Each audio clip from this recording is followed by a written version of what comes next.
Assalamualaikum warahmatullahi wabarakatuh.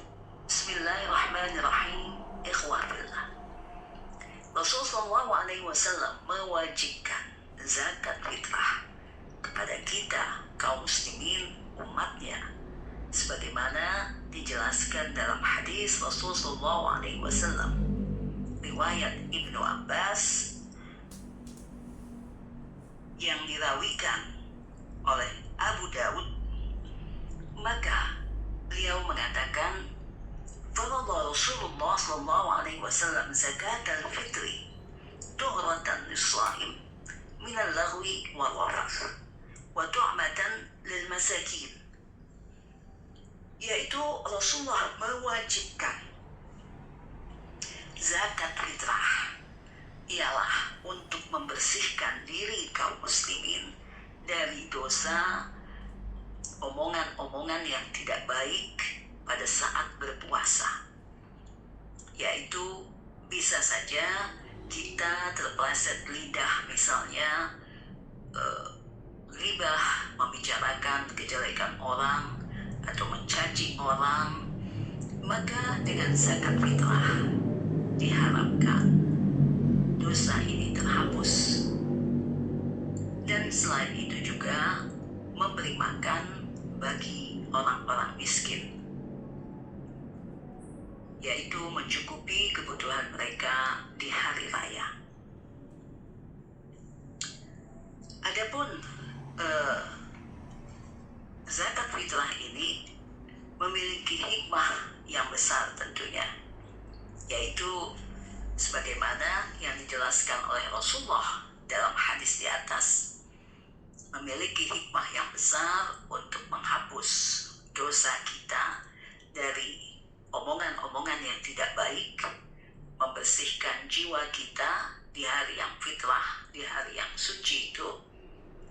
Dan juga yang kedua adalah memiliki nilai sosial, yaitu agar kaum miskin, kaum fakir, khususnya yang ada di lingkungan kita, mereka merasa ikut bergembira dan merasa bahwa lingkungannya juga ikut memperhatikan dan tidak membiarkan mereka bersedih di hari yang penuh bahagia itu. Namun kita jumpai di masyarakat kita ini ada beberapa kesalahan yang dilakukan oleh sebagian kaum muslimin, yaitu apabila kita bicara tentang waktu diberikannya zakat fitrah. Jika kita melihat sejarah, maka para sahabat Nabi ada yang mengeluarkan zakat fitrahnya 2 hari atau 3 hari sebelum hari raya. Dan menurut madhab Syafi'i, yaitu madhab yang dianut oleh mayoritas umat Islam di Indonesia, maka zakat fitrah itu boleh dibayarkan sejak awal Ramadan.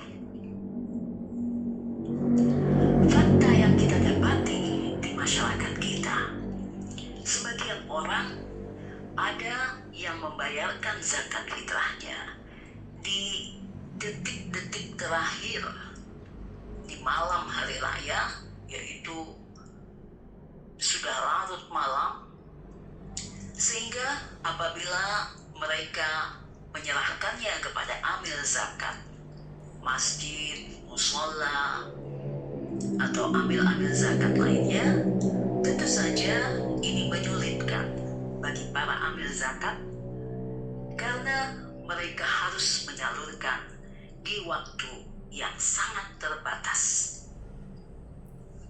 Selain itu, ada pula yang membayar zakat fitrah sebelum sholat Idul Fitri, walaupun limit zakat fitrah itu sebelum khatib Idul Fitri naik mimbar, maka zakat fitrah itu sudah harus selesai dibayarkan dan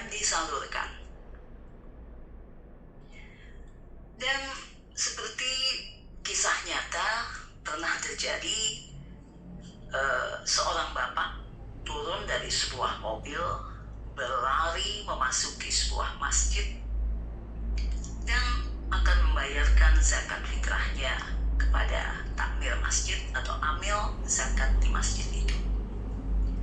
Tentu saja ditolak oleh pengurus masjid karena waktu penyaluran sudah selesai dan berapa menit lagi sholat Idul Fitri akan dilaksanakan. Tentu saja orang tadi, bapak tersebut kebingungan, maka akhirnya diarahkan oleh pengurus masjid untuk memberikannya langsung pada orang-orang fakir, duafa yang dia temui di pinggir-pinggir jalan.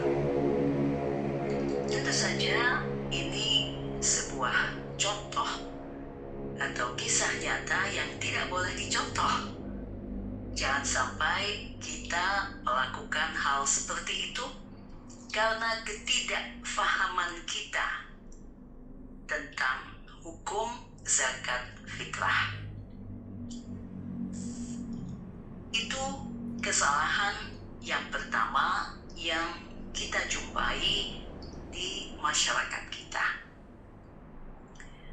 Kemudian ada kesalahan lain yang juga kita dapati di masyarakat kita, yaitu jika jumhur ulama, mayoritas ulama, menentukan bahwa zakat fitrah itu bentuknya adalah makanan pokok yang dikonsumsi di satu negeri atau di satu kota itu, maka apabila makanan pokok itu nilainya dikurangi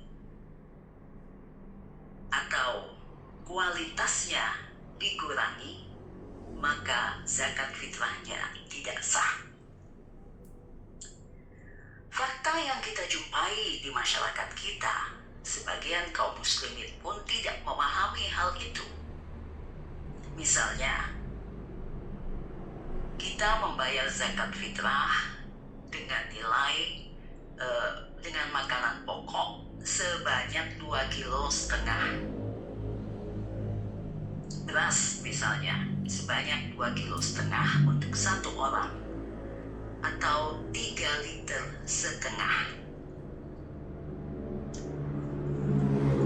Kalau beras yang diberikan ini kurang dari nilai itu, maka zakat fitrahnya tidak sah. Ada juga yang memberikan makanan pokoknya atau beras untuk zakat fitrah, tapi dia sendiri tidak paham berapa nilai beras yang biasa dia konsumsi. Harganya pun kadang tidak tahu. Nah, ini merupakan satu kesalahan yang dilakukan oleh sebagian kaum muslim. Misalnya, kita mengkonsumsi beras premium, beras yang mahal. Akan tetapi pada saat kita membayarkan zakat fitrah, kita berikan beras yang nilainya lebih jelek dari yang dikonsumsi. Maka menurut jumhur ulama, zakat fitrahnya tidak sah. Walaupun sebagian ulama berpendapat zakat fitrah ini selain diberikan dalam makanan pokok, boleh juga diuangkan, diberikan dalam bentuk uang. Akan tetapi tentu saja jika kita membayarkan zakat fitrah dalam bentuk uang, nilainya tidak kurang dari nilai makanan pokok yang biasa kita konsumsi. Jika lebih, tentunya itu lebih baik. Tapi jika kurang, maka menurut jumhur ulama, zakat fitrah kita tidak sah. Nah, ini hendaknya kita sebagai kaum muslimin memahami betul hal ini. Dan zakat fitrah ini diwajibkan oleh Rasulullah SAW kepada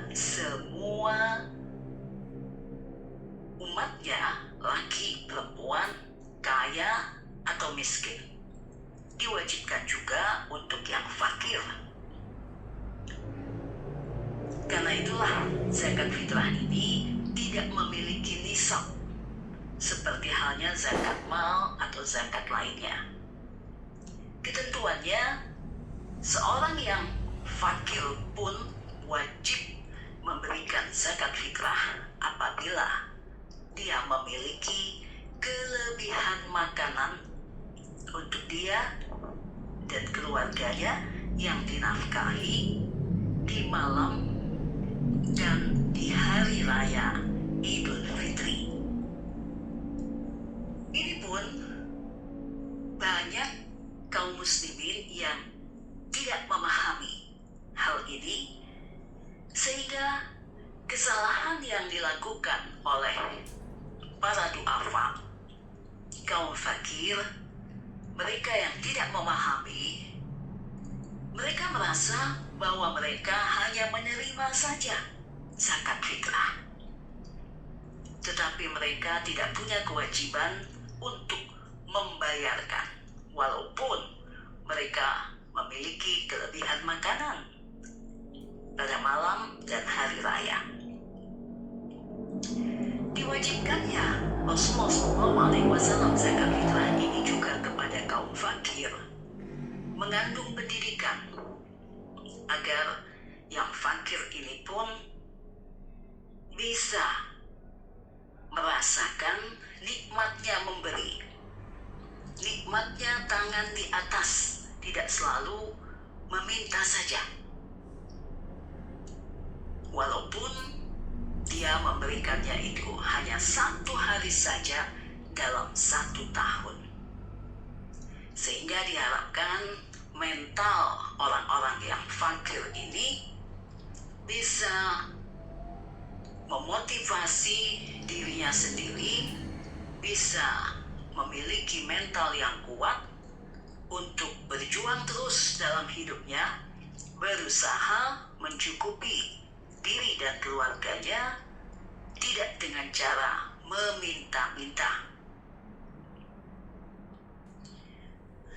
Menurut para ulama, jika kaum fakir ini memiliki kelebihan dari zakat fitrah yang dia terima, karena sering kita jumpai di masyarakat kita ini orang fakir yang menerima zakat fitrah dari banyak tempat, dari beberapa masjid atau musola atau beberapa orang yang memberikan zakat fitrah pada dia, sehingga dia memiliki kelebihan makanan di malam dan di hari raya Idul Fitri.